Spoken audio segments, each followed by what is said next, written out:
I did see in the run sheet, Dirk, they're launching a podcast. Oh, look out, Rob. Look out. Competition. He said, essentially, every year parents around the world place their trust in Australia. They send their children thousands of kilometres from home, often investing years of saving, sacrifice, and hope into the dream of a better future.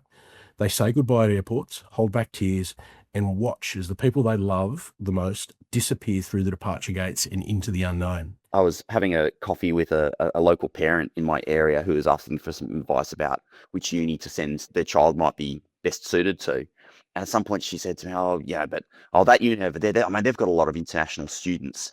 So I'm not sure about that one. I was like, whoa, hang on a second.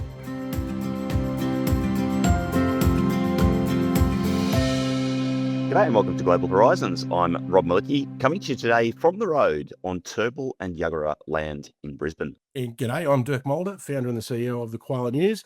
Rob, I too am on the road. I'm on Larrakia country in Darwin, Northern Territory. Magnificent Larrakia country, mate. How is it up there? So in Brisbane, 300 days of sunshine, I'm reliably informed, in Brisbane, just not today. You know what? I've got a friend in Brisbane, and I posted, I don't mind saying, I posted on Facebook a beautiful sunset out at Mingle Beach the other night, and one of the comments was, I wish that was in Brisbane because you've had nothing but rain. So I feel for you, mate. The weather has been spectacular here. It's 32 degrees and just beautiful. It's dry season, obviously, and couldn't ask for anything more. It's been an absolute pleasure to be here for the last couple of days. What are you getting up to up there? Mate, the main, point of being up here was Study Northern Territory. Ran an international forum yesterday, so a full day of chatting with institutions that are based here, predominantly around the Darwin, the greater Darwin area, which has just been great. Some really good speakers too. Phil Honeywood, Claire Field, James Martin from the Insider Group. So it's a really, really great day to be able to, and if I can say, one of the really good things about it is with a smaller group, you can have more of a discussion and more of an interaction. It's not like you're standing in a lecture theatre with, 200, 300 people where you're just delivering a presentation. You kind of make a point and somebody puts their hand up and you can have that interaction, and it's just been fantastic. And, the folks at Study NT have just been so hospitable and warm, and it's just been an absolute pleasure to be here, as it always is. Awesome, mate. Well, maybe we could start off today. Oh, actually, no need for a timestamp, don't we? Petrol prices, ladies and gentlemen, back to normal. Wouldn't you say, Dirk? I mean, diesel's still over $2, but the whole sort of war keeps ticking along. Petrol prices are back to normal. Anything else that's kind of gone on this week? I'm kind of geographically a little bit lost at the moment, or temporarily lost, just because I've got to say, I'm the same. Work travel. We were just talking in our pre-record and about how life on the road, you just get a little bit discombobulated and being able to schedule things and keep up with news. So, mate, from what I understand, a US helicopter may have been shot down, and there's threats of reprisals and those sorts of things. So, as you say, the war ticks on. And, we hope that I was sure that we speak on behalf of everyone that we can find some peace very shortly and things can go back to some sort of normality. Let's get into the news. And actually, we're starting up north, just not in the north where you are, but actually over on the east coast north in Cairns. And yes, Study Cairns picking into Indonesia in a big way. Yeah, absolutely. I mean, I think in the context, particularly by being here in Darwin, and you see, I don't want to use the word regional because regional tends to put a veneer on things, but, being outside of the major metropolitans, it's great to see study destination authorities doing great things. So obviously just spoke about Study Northern Territory. As you mentioned, Study Cairns, mate, they're doing really, really good things. And obviously Cairns is I would say a smaller destination in terms of numbers, obviously one city. Yeah, Sue McCartney up there, the executive director, or the chief executive, they've just come back from a major outbound to Indonesia, where they visited a number of cities, and they've really got, I think, getting their institutions aligned around a strategy, which is wonderful to see. Beyond that, they're doing things in the student space as well. So the end of last week, there was an announcement around their student ambassador program. And this one kind of caught me because you think about a city like Cairns, not to downplay it, but when we have these broader conversations about international students, you don't necessarily realize the impact and the breadth that international students have in local economies. So when I got the media release through from Study Cairns, I was really surprised to see this ambassador program has students from Indonesia, China, Colombia, Japan, Mauritius, and Slovakia, of all places. Again, not to denigrate Slovakia, but it just goes to show that the breadth of community within the international student space touches not just cities like Sydney and Melbourne, but places like Cairns, and it's wonderful to see. To the international community, and the breadth doesn't just touch cities like Sydney and Melbourne, but cities like Cairns. So I was really amazed to see that as part of their International Student Ambassador program, we have students from China, Colombia, Japan, Mauritius, and Slovakia, which is just fantastic to see. I did see in the run sheet, Dirk, they're launching a podcast. Oh, look out, Just Rob. going to let Look you out. competition. No, actually, it's very, very sideways from us. But good thing to get behind. I do think it's such a great medium for people. So it'd be great to see what they turn out there. And of course, students hearing from students is always a good thing when it comes to making a better choice. And maybe thinking about choice and where people are going to. Next up, we're going to talk a bit about sort of the accommodation pipeline. This is looking substantial, I think is the right way to put it. Yeah, absolutely. And this one really resonated with me because we've seen probably in the last week more rhetoric coming from the right. This time, probably more so from One Nation. They put out a press release yesterday, again around students and putting Australians first, and pressure on cost of living, pressure on housing. So the Student Accommodation Council, which is part of the Property Council, has looked at, in conjunction with Orbis, have looked at what the pipeline of beds are, and it's incredible. I mean, there's 47,000 beds across the country that are currently in the pipeline of being delivered, which is amazing. And that's up from about 40,000 a year ago.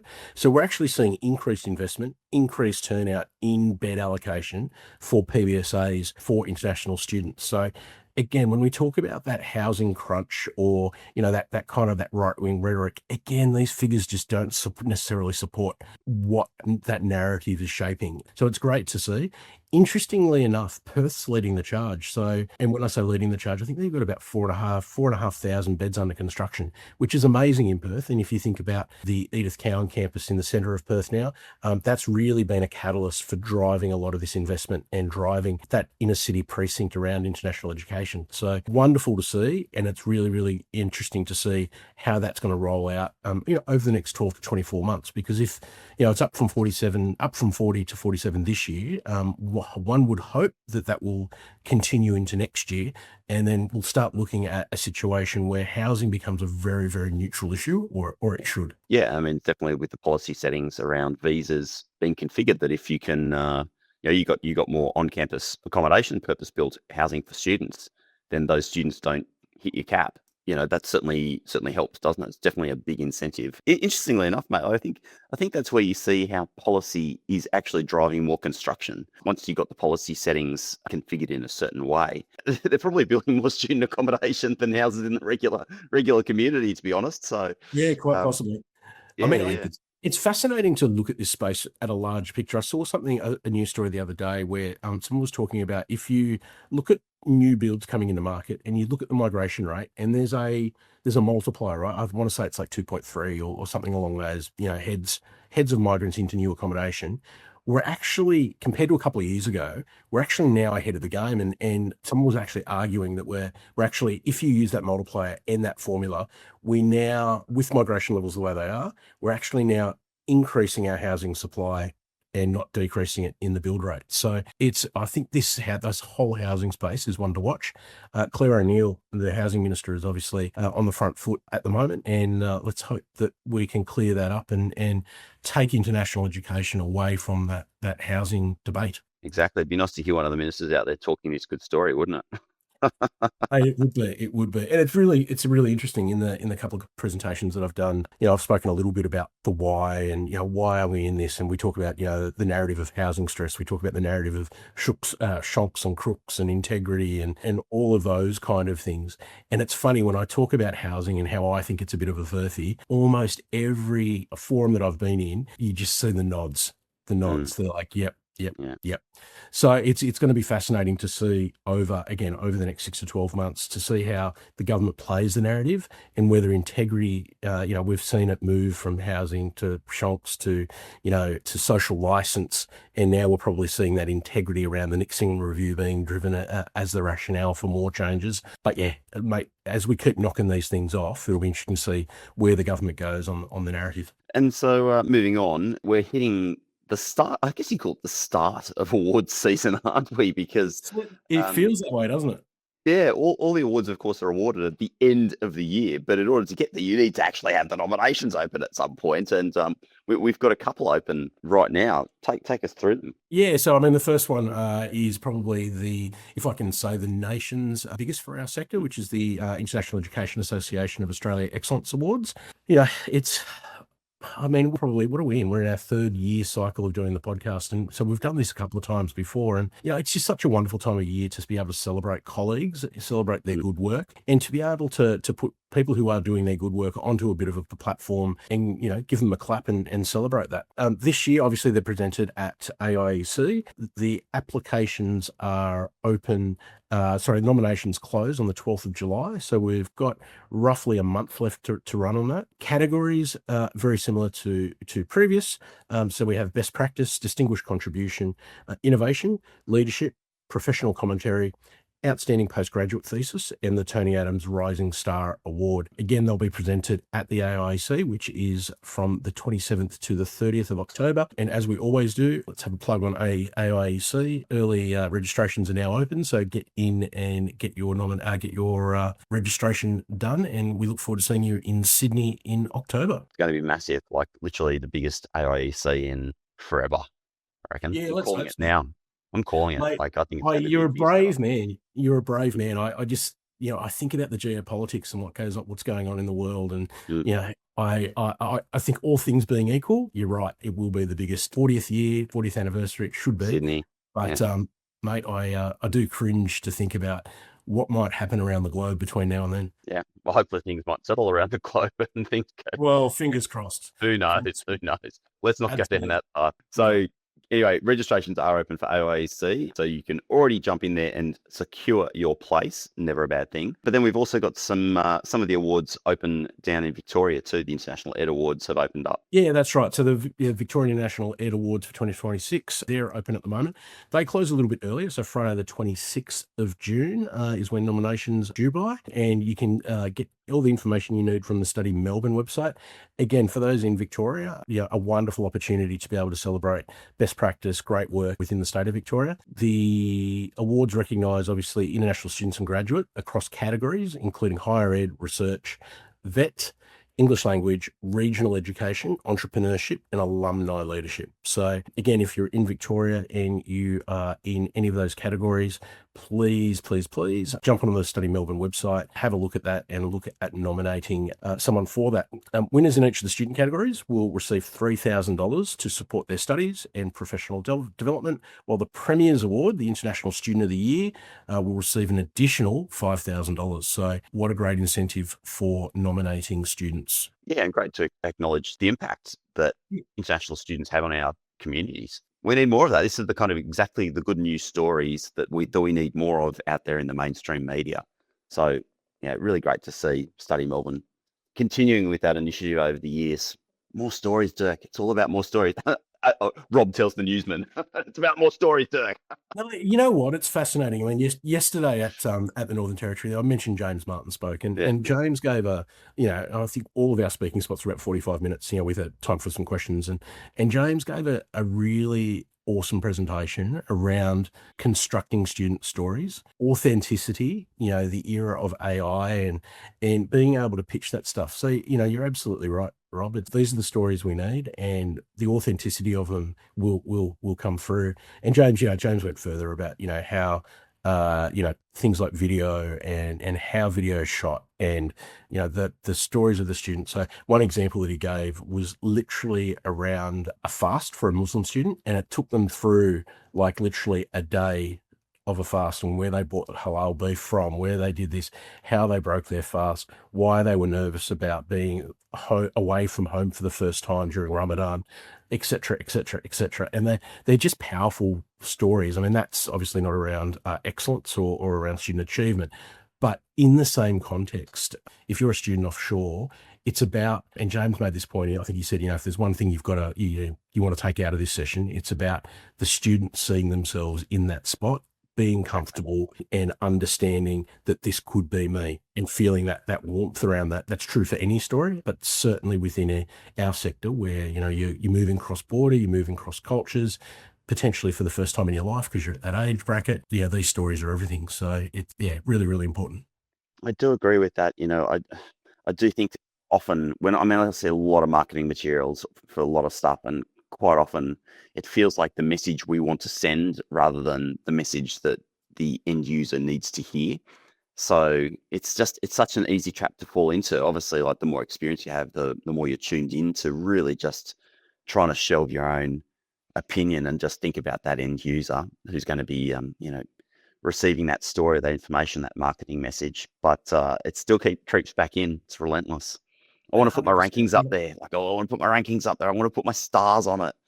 Yeah, but that's actually might be meaningless to the people you're trying to talk to. Do you remember back in the day when we used to do course brochures, and the front cover of a course brochure used to have like a generic photo that used to be like out of a Gap catalog or a United Colors of Benetton, and there's a bunch of kids around that age that are sitting on a stairwell somewhere, and it just said nothing, and it was, yeah, exactly.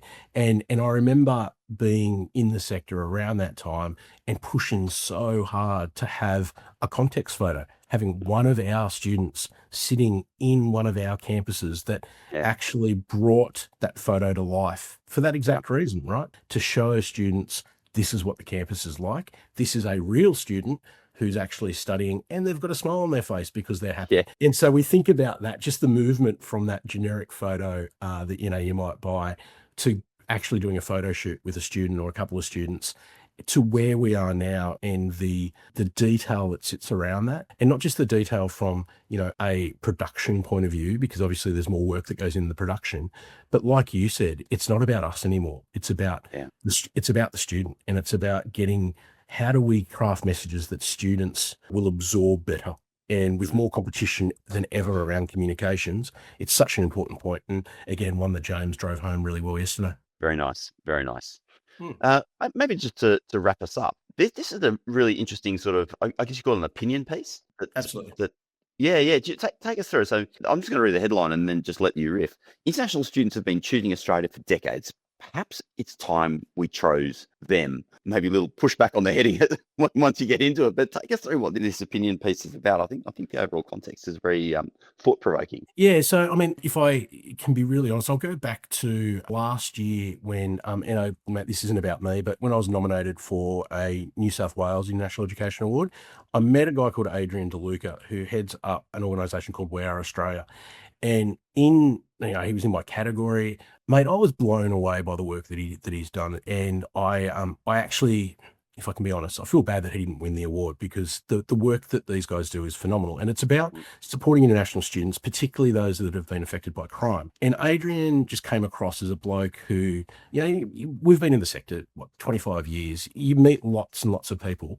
But this guy just stood out from the point of Yeah, view of students first, cares about students, cares about the experience, and understands it really, really well. So I saw a post of his probably 2 weeks ago, so I reached out to him and I said, mate, it's a fantastic post. Can I offer you, an op-ed in the Koala? Because, I really think this kind of messaging is what we want to hear. So essentially, Adrian's written an op-ed, and every now and then I think it's really important to stop and think about what the student experience, and look at the student experience through their own eyes. And mm, so Adrian's done that. I think it's a cracking piece, and I would encourage anyone listening to this podcast to jump on and have a read of it.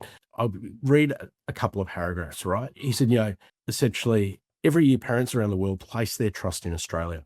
They send their children thousands of kilometres from home, often investing years of savings, sacrifice, and hope into the dream of a better future. They say goodbye at airports, hold back tears, and watch as the people they love the most disappear through the departure gates and into the unknown. At that moment, they place an extraordinary amount of trust in our country. They trust that Australia will not only educate their children, but also welcome them, care for them, and help them find their place in society that is mm. completely unfamiliar. And I just think that that sets the tone for the piece, and it goes on. But, that to me just captures the emotion behind what international education is, because Yeah, it's about bettering people. It's a leap of faith in that as well. And I think, yeah, sometimes, particularly in the current circumstances where we often talk about either economics, or we talk about policy, or we talk about, things that impact it. what Adrian wrote is the core of what we do. And, education obviously is a massive part of that, but it's the experience. It's about if that, and we talk about ROI. This is the ROI, and people talk about job ROI and these sorts of things, but that's the base level, right? If there was a Maslow's pyramid of international education, this is the bottom layer, right? Being able to, accept a student from abroad into an institution, and there's a duty of care around that. And how does that play out? And what's the emotion from the sending family? What's the emotion? And we've done that so well for so many years in Australia. And it's why, Rob Lawrence talks about generational returns. This is why we have generational returns, because people who studied here 10, 20 years ago had great experiences because we were welcoming. We had student clubs on campus. We looked after people, and they want to now send their children to Australia. Yeah. And like I said, this piece, I just, when I did the run sheet last night, I thought about this greatly, and I thought Adrian's got to get a mention because it's just a cracking piece, and it really needs to, every now and then we need to be reminded of it. And he's done that very, very well. Yeah. What I like about this is that, this kind of slightly provocative language, like perhaps at the time we chose them, I think we do actually need to be out there saying, like, I want international students in Australia. Because that actually completely runs counter to the alternative narrative, right? And unfortunately, you do have plenty of either implied or explicit language, people saying, "Oh, we don't want international students here, and it's doing this and that as damage." Like, yeah, we do actually have the responsibility to put our hand up and say, like, I actually want this. Like, I actually want international students here. They're great for the country in so many different ways. And think about that human story, that parent standing at the airport, sending their child off, putting their trust in us. Are we repaying that trust? Because that's actually building this little web of relationships and engagement across the entire world. Dirk, I'm putting my hand up. I want international students in Australia. You're going to see that on my LinkedIn profile on Friday morning when this pod drops. So, I'll be the second person doing it, mate, straight after you. Yeah, I really think we should do that, actually, as a community, is the more you say it. And look, just a little aside as we wrap up there, but I was having a coffee with a local parent in my area who was asking for some advice about which uni to send their child might be best suited to. And at some point she said to me, that uni over there, they've got a lot of international students. Like, so I'm not sure about that one. I was like, whoa, hang on a second. Like, let me educate you about what that actually means. About the in-class experience, what that means about the cultural experience, what that means about learning. Let me tell you about the research, about how important it is to have diversity of thinking and different bodies and people who look a different way in your classroom for your child's education. And she sort of sat there and kind of took it, the Rob tsunami of... She took it. I'm not sure it persuaded her, but, I think we do have to actively shut that stuff, not shut it down, but educate where we can, because if you don't at least give it a crack when you hear that kind of negative lexicon, you're walking past it, you're happy for it to persist. Mate, it goes back to, if you remember AIEC last year, barbecue conversations. It's that, you're absolutely 100%. Right. Having the opportunity to talk to people about our sector, about what we do, how that might affect. So, agreed. Well, Dirk, I'm putting on my jacket. I can see. Cold here in Brisbane this morning. I'm chilly to my bones. Mate, always good to connect.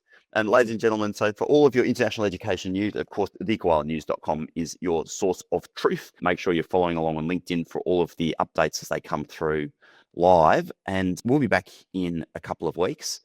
What else do we need to do? AIEC registration's open, we've talked about. I think we're done. I think you can go and enjoy your balmy Northern Territory weather, you bugger. Well, yeah, mate, off to Perth tonight. Perth, like Brisbane, expecting rain, and I think there's a top of 15 today. So, you get onto the plane wearing shorts and a t-shirt, and you get off wearing a jacket and everything else. So it's going to be a big turnaround. Let's just tip our hat to the fact that we are both extremely privileged to get to do what we do. True or false? Yes. I couldn't agree more. Well, have yourself a safe trip, Mr. Mulder, and I will see you in a couple of weeks. And thank you for joining us as always. Dear listeners, have yourself a great weekend. Thank you, Rob. If you've enjoyed this episode of the Global Horizons podcast, consider subscribing to our newsletter. Search for Global Horizons podcast and then just pop in your email address, and that way you will never miss out on all of the critical international education news that you need to stay up to date with. This episode has been produced on Garigal land in Sydney. Our video and audio editor is Len Zamora, and I'm your host, Rob Malicki. Have an awesome day. See you in the next episode.